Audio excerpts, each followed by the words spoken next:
রবিবার হেব্রন শহর থেকে আকাশে ইরান থেকে ছোড়া ক্ষেপণাস্ত্র দেখা যায়।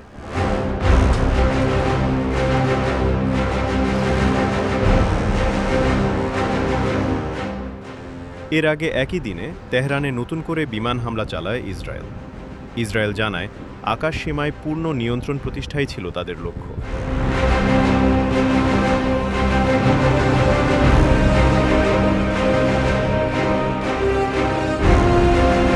হামলায় ইরানের সর্বোচ্চ নেতার মৃত্যুর পর দেশটি গত 5 দশকের মধ্যে সবচেয়ে বড় নেতৃত্ব সংকটে পড়েছে বলে জানানো হয়।